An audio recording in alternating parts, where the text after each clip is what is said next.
And welcome back to another edition of the SBK betting podcast with the Mill Reef Stakes and the Ayr Gold Cup in focus this weekend, hot off the heels of an excellent weekend of racing.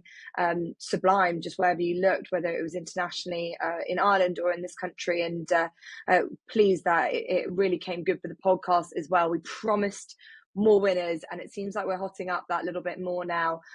Tom, delighted to see Stress Free land at 9-2 at Chester.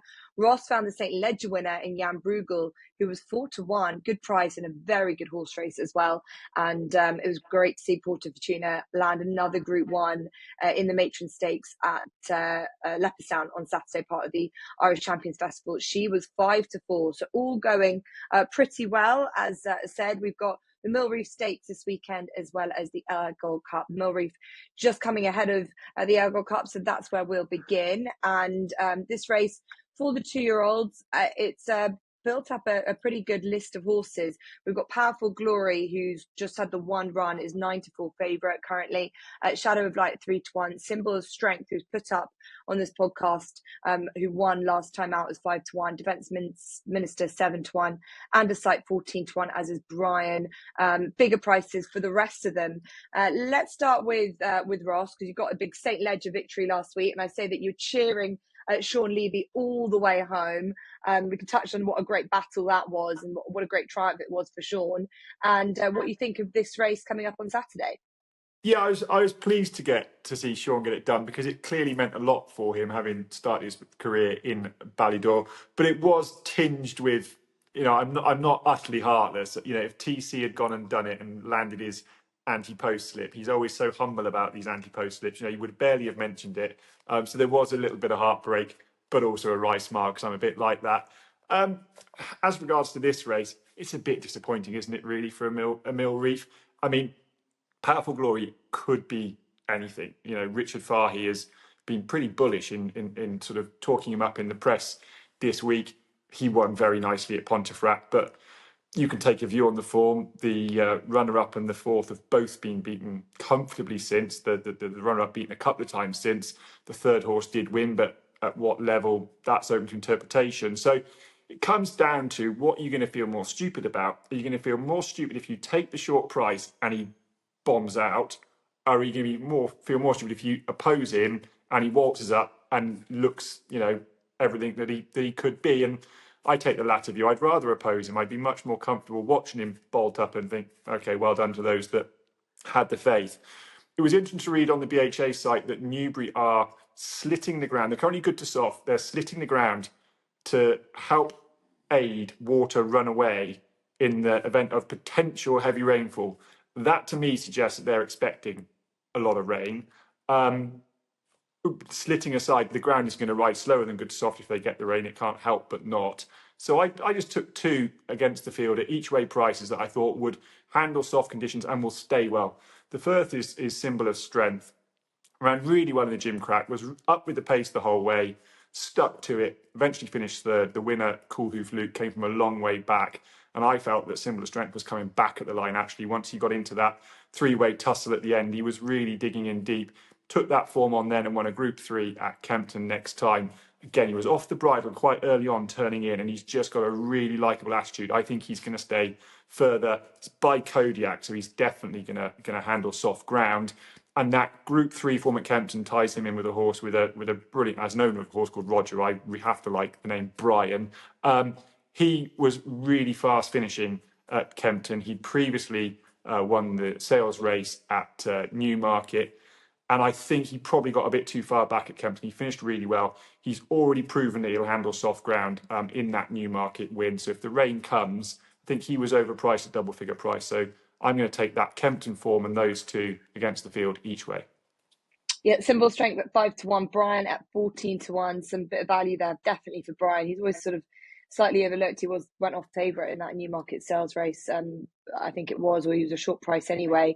But he's done very well for Sylvester Kurt, really been a flag bearer this season. And I suppose connections of Symbol Strength were probably pleased to see that Cool Hoof Luke wasn't declared. He was in the five-day stage list, but they opted out of this one. I didn't think that Ross was going to touch on the heartbreak of Saturday for UTC before we get into this race, but quite an apt name that you had a horse that you tipped up called Stress Free, because I'd say it wasn't that stress free watching those closing stages of the St. Ledger with that anti-post bet in play. No, I'm really glad Stress Free did win. Otherwise, you would have had a glum man on this podcast this week. Just to be fair, look, Illinois ran a great race. He tried his heart out, stuck his neck out as far as he possibly could. He just came up against a horse who's better and probably got a better ride as well with Sean Levy on board. I thought Wayne should have gone a little bit earlier on Illinois, but I'm going to say that I'm a little bit biased and, I wanted him to win. Nonetheless, Stress Free kind of half made up for it, and hopefully this week you can provide another winner or two. And I'm kind of going to say exactly what Ross just said about the Mill Reef, so stop me if I'm a bit boring here, but this renewal just isn't very good. I can't trust the favourite at a short price because he's won a Pontefract maiden and now he's stepping up massively in grade in terms of race status for the Mill Reef. He could be very good. This has been his target ever since, but how can you trust that he's good enough to beat these rivals? Symbol of Strength and Shadow of Light are the two form setters in the race, and they're the horses to beat. I actually preferred Symbol of Strength's run in the Gimcrack compared to Shadow of Light, despite that horse actually beating Symbol of Strength. And then I watched the Serena, which Ross was talking about, the race at Kempton, and Symbol of Strength was very impressive. But Brian was the horse that caught my eye, and he's 3 times the price, and I don't really understand why. At 14-1, I think Brian's great value. Course form here, loves the soft ground, as Ross has already said. And the one thing that Ross didn't mention, because I've said everything else that Ross has mentioned, is that he's drawn well, in my opinion. Straight track at Newbury, small field, you're probably thinking, well, the draw's not going to have much of an effect. But I really like low draws. Being towards the far side or closer towards the far side is a huge advantage because they all tend to drift over towards the stand side rail. And when horses congregate like that, you can be short of room and, gaps may not open. If you're drawn in one, like Brian is, you should get a nice clear track to the line. And hopefully that will see him at least pick up some place money at decent odds. Yeah, he also looks quite versatile, doesn't he? I know he came off the pace at Kempton, but when he won at Newmarket, when he won at Newbury, they seem to make a lot of use of him. So I think that might be the change up, potentially this time learned from the mistakes of Kempton. Yeah, I don't see why not. He can be prominent, as you say, very versatile horse. He's just an out-and-out 2-year-old who he knows rock hard fit and run to a very good level with course form and proven to handle the ground. I'm actually going to Newbury tomorrow on Friday and the weather looks pretty poor and it's a very similar story for Saturday morning. So as Ross has already said, the deeper the ground gets, the better it probably will be for Brian. Yeah, looking at my rain radar, there's about just over 3 mil due on Friday, but there's a heaps of it, over 10 or 11 mil due on Saturday from early morning into the afternoon. So that could really shake this up. But I really don't think that's going to worry the connections of Brian. He probably will shorten up if it does come in because we know he's been effective on it. Okay, that is a look at the Mill Reef Stakes. And as said, Brian has got support from both Ross and TC at 14-1 and Symbol of Strength also at 5-1, but I would get the price as quickly as you can for Brian because I don't think that's going to be around for much longer. Okay, what about the Ayr Gold Cup? This is the next race we're going to preview. 25 runners will be lining up for Europe's richest sprint handicap, and we have got the draw in. I've been part of the draw unveiling on Racing TV today, although it does seem like there isn't a huge amount of draw bias. I might touch on that with Tom because it feels like you can be drawn anywhere really for this race. It'll be interesting if either of our either Ross or TC believe that. And on top of that, it's been the betting's probably been shaken up by the fact that Albashire wasn't declared and it goes to Newbury instead. Last year's winner significantly is in here, and you've now got horses. You've now got an 8-1 the field, American Affair, off the back of his success in the Portland last week. He's got a £5 penalty. Jordan Electric, who's had a mighty season, he's 10-1, as is Lethal Levi. Billy Joe's 12s, Mustabshir's 12s. Don't know how many times John Gosden has had a runner in the Ayr Gold Cup, but be interesting to see if anyone knows about that. Ramazan, who was second in it last year, is 12-1. Rohan also 12-1, and bigger price the rest of them. They're sort of all floating around those prices. TC, I'll come to you because you are my resident stat man, draw man. Potentially there's a stat attack hiding in here. Potentially there's some insight that we'd like to know about how you go about punting on the Ayr Gold Cup because it's normally pretty competitive, and as the betting suggests, it's wide open. Yeah, I would love to provide some fantastic insight here as a fantastic angle you can use towards Saturday's race. I don't have one, to be honest. It is too wide open. It is a pin job. If you like trying to get the winners of these races, then fantastic. If you're very successful at them, then I bow down to you because they're too tough. In regards to the draw, there isn't as much of a bias as there would be necessarily at other tracks. However, we have seen in the past, you can win all the way across, but it just depends where the majority of the field race. I think middle is the safest place to be. It gives you options, and also they tend to race down the middle anyway. So I would prefer a middle draw. The one thing I wouldn't want is to be right out on the flank. We saw Bielsa, I think it was, win a few years back from 25. We've seen a couple of horses win from low, but I think anything towards the middle between, I don't know, 7 and 20 is probably the ideal draw, which doesn't really narrow it down much, but that's my insight anyway. As you say, wide open race. Could have numerous darts in here. I'm actually going to have two very small bets. Underline the word very. The first will be Rohan, and it'll be just a loyalty bet for me because he's a horse who's done me plenty of success in the past and he's back down to a nice mark. But he's not going to be my tip in the race. That will be Ramazan, who finished second in the race last year, as you've already touched on, behind significantly. I thought he ran great. That time. He's only a 3-year-old when he raced in this year 12 months ago. Now, as a 4-year-old, burlier horse, he's got more experience under his belt. And this year, he's tackled so many of the big handicaps. You know, he ran in the Stewards Cup, finishing 8th. Great St Wilfred last time, where he finished second and actually shaped like probably the best horse, considering he raced far side and did the best of that small group. And earlier in the year, he was also second in the Victoria Cup. So this is a horse that we know handles races like the Ayr Gold Cup, the big field, the fast sprints, where he necessarily doesn't need luck because he's tactically versatile and can race prominently. But we know that he can really kick an overdrive and go well in events like this. Oisin McSweeney stays on board. He claims a crucial £3, but the horse is still racing on a tougher weight than he was 12 months ago. Nevertheless, I think he's a better horse now, and surely he can grab a place at around 12 to 1. That'll be my play and my thought process in this year's Ayr Gold Cup anyway. And drawn in 14, the same draw that significantly was in last year. So that makes a big difference, or gives you a little bit more confidence, even though, as I said, doesn't feel like the draw makes too much of an impact, but being down the middle of the track, because the stalls are down the centre, aren't they, as well? Yeah, exactly. If you're in the middle, you've got the choice of going wherever you want. There tends to be the biggest group in the middle of the pack anyway. So, yeah, I asked you about 10 minutes before coming on if you could send me the draw on WhatsApp, because I didn't manage to catch it live on Racing TV. And fortunately, you provided it. And when I saw a middle draw for him, I was very happy. I can't believe you were missing out on that big drawing bell, 11 a.m. today. Everyone has set their clocks, including Ross. I'm sure you did, because you were wanting to get ahead of the game. But thank you for that. Like, two interesting selections. Well, Ramazan, an interesting thought there, but also in terms of this weekend, like, it is open, and I think he's a horse that many will be getting behind. There seems to be a lot of it in his favour. Ross, what do you think about this race? Because I find it devilishly difficult. You know, they're all quite evenly matched from a rating perspective as well, but there's some cracking sprinters in here that have been a real credit to their connections. Jim Goldie's got 4 in the race, and sometimes it's not exactly a specialist track, so you can feel like anything can turn up and have a bit of a fighting chance. Yeah, and you've got a real blend of horses that are on a high mark but have earned that mark by being thoroughly progressive and consistent this season, and then higher quality horses from sort of seasons gone by who, like TC said, are dropping to an attractive mark. I mean, as for TC calling himself a racing fan and missing the draw, I just cannot believe. I was So there with disappointing. my blue and white scarf on. What draw am I going to get? What draw am I going to get? It was just the absolute epitome of excitement.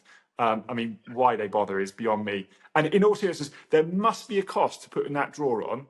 We're at a time where they're saying they haven't got enough money to make prize money decent.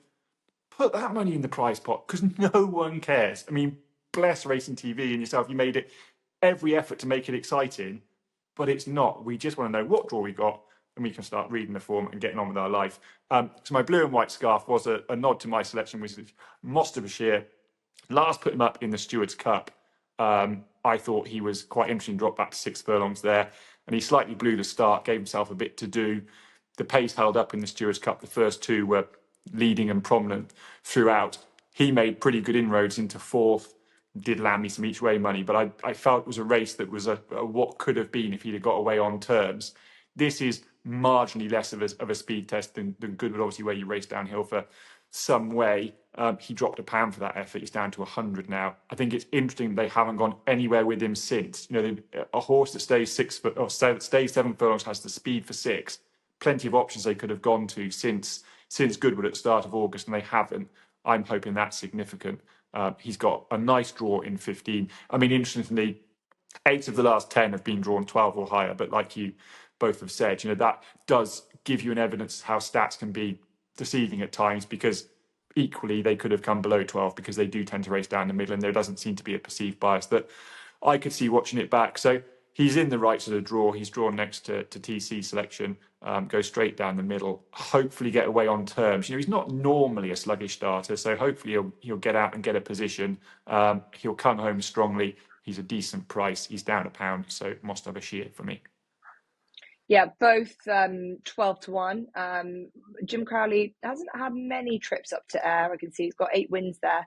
And I struggle to find any detail about John Gosden's horse. He just doesn't seem like he's a sprinting handicap type of trainer.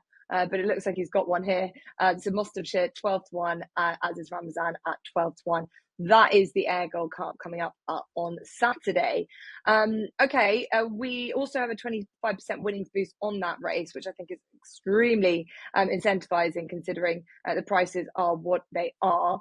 So get involved for certain with SBK, and you might want to play along as well with the Mill Reef Stakes, which is another sort of open race. But this Ayr Gold Cup is definitely the race which has got a lot of value around, and potentially, as I said, with that Brian bet at 14 to 1, if you still can get that while you're listening to, that could be a good, nice double for us. Right, let's move on to Naps and Next Best. And I'll start with TC, because you were at Chester last week for your selections. We've got Chester on again this weekend. And not only is it Chester, it's also the last race meeting that we'll see good old Franny Norton in the saddle. He's hanging up his boots. He's had a wonderful career, especially associated with the Johnson family. And I've got an inclination that he might be a man that you'll be following on Saturday. Yeah, absolutely. He's got plenty of good chances. He's got one from William Haggis early on the card that should win at a short price. And he's got a good chance in the last as well on a horse called Catal for the Johnsons, providing that horse jumps well. But yeah, I think Franny's agent's gone all out this week to try and get him plenty of winners at his favourite track. And my Nap is going to be one of his rides. Chester has been a very good track for me in the last month and a half. I think I put 2 Naps up on the podcast in 2 Saturdays, and they both won. So hopefully we can make it 3 from 3 here with Small Fry, who runs in the 4:45 at Chester. This is a 1 mile 6 furlong handicap. It's there for the stayers. There are some horses that have chances at the top of the weights, but I just think Small Fry is by far and away the most improving type in here, and the classiest performer as well. There seems to be a lot of pace in the race, with the likes of Dreams a Dozen, who Franny Norton was actually booked on at the entry stage and then was changed to Small Fry at the deck stage, which is a bit of a sign for you. Percy Jones is another that should go forward, and there are a couple of others. So this race should be run at a decent clip for a real stamina-sapping trip on testing ground, and that could really suit the closer like Small Fry. Last time up at Epsom, he really came back to life after what was a pretty disappointing second on his previous outing. He just bolted up last time at Epsom. He could have won by 3 times the winning margin. He was kind of hard held at the line, and that proved that he handles tracks with different camber, which is like the topography of the Epsom is very similar to the topography of Chester, which is a positive for this course for him. And he handles deep underfoot conditions. They came this towards a stand side at Epsom last time. Obviously, they won't do that at Chester, but it's going to be pretty testing, given it was heavy there last week, and there's been some rain this week as well.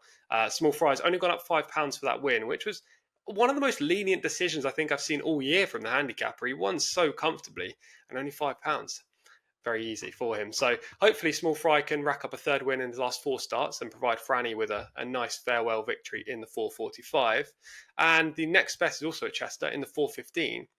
And it's a horse called Roman Dragon, who's a course specialist at this venue. He's a 5-time Chester winner, just 6 career victories in his whole racing career. So 5 at Chester is a big tick in the box. He's also got 9 placed efforts here as well, if you're including 4th place finishes in handicaps. So this is a horse who runs very well around this venue. Last time up, he was super unlucky. He finished 2nd, but he was drawn in stall 11 that day. It's so difficult to win from right out there at Chester in sprint handicaps. And he got within a short head of doing so, despite challenging about 8 wide in the home straight coming off that final bend. You can mark him up for that effort. I like that Sean D. Bowen is on board. He takes off a very valuable £3. Great rider. And hopefully Roman Dragon can finally rack up a victory. It's been 12 months since his last win, which actually came on this card last year. So I like Roman Dragon in the 4:15 at Chester. Hopefully another nice day at the venue. Yeah, half an hour between each of those races. So Roman Dragon 4:15, Small Fry 4:45. That goes with Ramazan in the Ayr Gold Cup for Tom and Brian in the Mill Reef. So good luck to Tom. Right, we'll head back to Ross and your thoughts for the rest of this weekend's action. It might just be jumping ground by the time we get to it on Saturday. What are you looking forward to seeing? Well, I'm looking forward to seeing some jumping action. I can't be doing with this stop-start sort of 2 meetings here and then none for 4 days. So I'm starved of jumps this weekend. But I do get to see my favourite filly from last year, Relief Rally, return in the 130. I've been starved of seeing her this year. She's had 2 starts in April and May. I think she painfully didn't stay 7 furlongs first time out. But actually, when you watch it back, she shaped well for a long way there before the stamina ran out. She then finished second behind Elite Status in the Carnarvon Stakes, and that was a good run because Elite Status has gone on to show himself a real top performer, and I think you can put a line through his last run. She's been absent since then, clearly had a problem, but I think it's interesting that the Haggis yard persist with her. I was really pleased the Economics win last weekend, despite not sort of tipping him, because they came under some real scrutiny, both in social media and in regular media for sort of supposedly dodging targets early in the season. They're clearly a patient outfit, know what they're doing. I think it's interesting that they're persisting with her because I think if they felt there was no point, they simply wouldn't try. She has got to beat Anaf, who is rated superior to her. He does go on soft ground, but I think there's no doubt he's better on quicker ground, and he was a bit disappointing last time. She's by Kodiak. She won first time out at Windsor on soft ground. There's absolutely no doubt that soft ground will suit her. And with this drop back to 5 furlongs, she's definitely a strong stayer at this trip. So I think soft ground makes a bit more of a stamina test. I think she can turn over the favourite here, and I'm really excited to see Relief Rally back in the 130 at Newbury. And then my next best is Terry's Royale. Now, he made a royal monkey of Meg Nichols last week in the Legends race. You've heard of horses getting to the front too soon. You very rarely see one get to the front half a mile too soon. And he lobbed away, pricked his ears, saw the crowd, and carted her across the track. I'm sure there were some sections that found that quite amusing, and it was. But I think you'd be hard pushed to say there was anything she could do once he was drifting. Maybe, just maybe, she had her mind on what she was going to say in the interview afterwards rather than keeping him straight before he started to drift. But once he started to go, there was nothing she could do. But he previously won at Ascot and had looked good in doing so because he was short of room at a vital time and won with a little bit in hand anyway. Raced off 72 at Doncaster last week, same mark here. He's clearly ahead of that mark. Hopefully a bit of rain gets into the ground. Serena Brotherton jumps back on. She definitely won't get to the front as early as Meg did. And she knows him better, for all the joking, she does know him better than Meg Nichols did. I think a mark of 72 suggests he's still way ahead of that mark. And I expect Terry's Royale to make up for his naughtiness last weekend and land the 5:05 at Newmarket. Yeah, a real terror, isn't he? It says it in his name, Terry's Royale, absolute nightmare. And, when you're in a Legends race and all eyes are on it, and it's your opportunity, and I know how competitive Megan is as well, so not easy. But next best for Ross is Terry's Royale. A Relief Rally, as you say, back after being, considering how creative William Haggis was with Relief Rally last year, making the most for as a 2-year-old. He's gone for the very patient approach this season, as he does with a lot of his older horses. So Relief Rally is the nap, and then that adds on with Symbol Strength and Brian in the Mill Reef and Mostamshire in the Ayr Gold Cup for Ross. Okay, what have I got for you? I'm going up to Ayr for Persica in the 150. I think this is a really nice looking race, actually. You've got a couple of horses here with excellent chances, but I've been following Persica all season. I think he's been a really great progressive story. He won at both Epsom and Sandown, and then ran perfectly credibly in a Group 2 at Windsor last time, where he was just a little bit too keen. I think Phantom Flight should set a good honest pace. He'll be a hard nut to crack, but Persica gets £8 off him, so I think that should benefit him. Sean Levy, you know, our St. Ledger winning jockey, could have probably been at Newbury for a heap of rides, but he's riding Gisborne and Persica for Richard Hannon, and he's got a ride in the Ayr Gold Cup, but I think Persica must be up there as one of his top ones. So looking forward to seeing him back in here in a race which might pan out a little bit better for him. And then in the one of the last races at Newbury, I think it's 5:35, and by that stage there might be too much rain for my selection, but I do think that number 4, Great Chieftain for Paul Nodova-Cole, has been really progressive since they switched the headgear up to the blinkers. He won at Goodwood on at the glorious Goodwood at a big price, and then confirmed the promise of that up in the handicap to win. Just really hard held at Newmarket. He won an honest pace. I don't think this is the deepest of races. There's lots of 3-year-olds with good chances, but I think that he's the type that can continue on progressing, whereas some of them might find it tough on elevated marks after 1 or 2 good runs, but he's proved that he can progress based off of going up in the handicap. So Great Chieftain to me, but I'm tentative considering I don't think he wants it to be a bog, which it might be come Saturday afternoon, especially when it gets later in the day. So those are our naps and next best. There's a small matter of a racecourse gallop happening tomorrow at Southwell, and seen that there's 1,500 people looking to head there to see City of Troy have his much publicised racecourse gallop in the lead up to the Breeders' Cup Classic come early November. Now, they are bringing everything that they can over to Southwell, the Ballydor team, including American stalls, their own vets. They're bringing, I think, 5 other horses. He'll be galloping over a mile. We know that they're going to go aggressive with him. I suppose, TC, considering how much you know about American racing, how much you see from the kind of division that he's going to be up against, what do you want to learn from tomorrow? Because we know it's not the surface that he's going to be trying for the first time. It's nowhere near to what he'll be trying come Del Mar time. But I suppose the putting him in a situation which will be similar to what he'll face in Del Mar will be quite interesting in that respect. Yeah, I'm glad you said that about the surface, because I think people are anticipating they're going to Southwell to test him on the artificial surface, but it's completely different. Like, that is not the reason why they're doing this. To Peter compared to dirt, they're 2 different things. If it was fibre sand, that would be at least a little bit similar in terms of how slow it rides compared to compared to beta or to turf. But yeah, that's not the case here. What do I want to see? Well, I want to see him take some kickback. I don't know whether that's going to happen. Probably not. I want to see if he'll have a proper gallop throughout the mile. Probably not. It'll be a 4 furlong breeze, I imagine. Slow at the start and slow at the finish. I don't really know, to be honest, Jess. I want to watch it back. I want to see how impressive he is throughout the workout. But right now, I don't know what to expect. And to be honest, I think it's been a little bit blown out of proportion a little bit. You know, if a horse like City of Troy was based in the US right now, you would not get 1,500 people going to watch him have a workout. I know the hype around this horse is huge, but it seems to be blown out of proportion with this breeze. It's just a work, and you're not going to find out too much about it. If it was on dirt, different story. But the big questions around City of Troy will still remain after this workout leading into the Breeders' Cup. So, I don't know. It's interesting, but that's all I can really offer for that. 1,500 people, as TC said, going to watch something that probably isn't going to be all that revealing as to betting and making money. They won't be able to bet on it.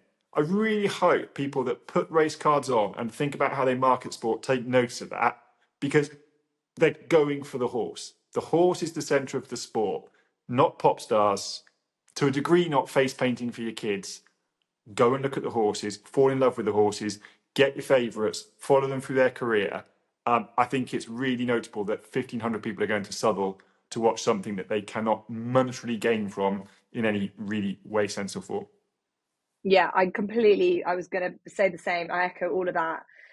It doesn't really matter, does it? I think it's really building up the anticipation for the race, really getting a sense of feeling that this is a bit of history. We have not seen Aidan O'Brien bring a horse to Southwell since Giant's Causeway, and he said himself, anytime he's brought a horse to Southwell, they've worked badly, but yet he still seems happy to do it. But yeah, I think you put the nail on the head there, Ross. It's more about building up the anticipation, the excitement, seeing the horse, and everyone getting behind it, really. You know, we're going over to America to take on their best. Let's make it like a Ryder Cup of the generations, and let's really just sort of get behind this moment in racing, and remind ourselves that we can do things right, and we can really get our horses as the main sort of aspect of why we love this game. So I'll be there. It's a long old trek up to Southwell, but I'm hoping for fireworks. Let's see what they produce. But it'll be great to see what comes out of it. But look, thank you as ever. Quickly jump back into that. Sorry, Jess. Quickly jump back in. The one thing I didn't mention was the fact about the stalls that you touched on there, bringing over the American stalls. That is the one thing we're actually going to learn, whether he can jump as the buzzer goes and therefore get himself into stride. Because in America, that is so crucial, especially on dirt, not only because then you can find your position, which he will need to do in the Classic. We've seen on plenty of occasions, if you're not forwardly placed, your chance greatly diminishes of winning or even featuring in the end.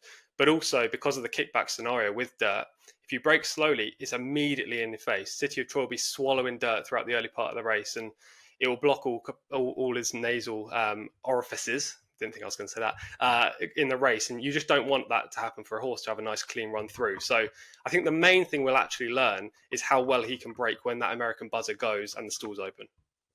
Okay, so the first few seconds of this workout might be the key for TC. As you say, and they'll bring their own bell, they'll bring everything over. So keep an eye on that. Thank you to Ross, to TC.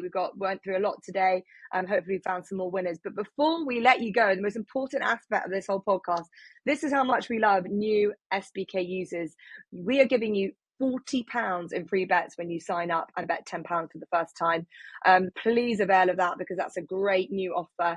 We're upping the stakes. We're giving you more to get involved with, especially as we're giving you more winners as we go through the weeks to weeks. Don't forget to head to SBK for lots of other offers and promotions, whether you're a new user or an existing one. And we will be back and giving you hopefully more insight to the great racing this time next week.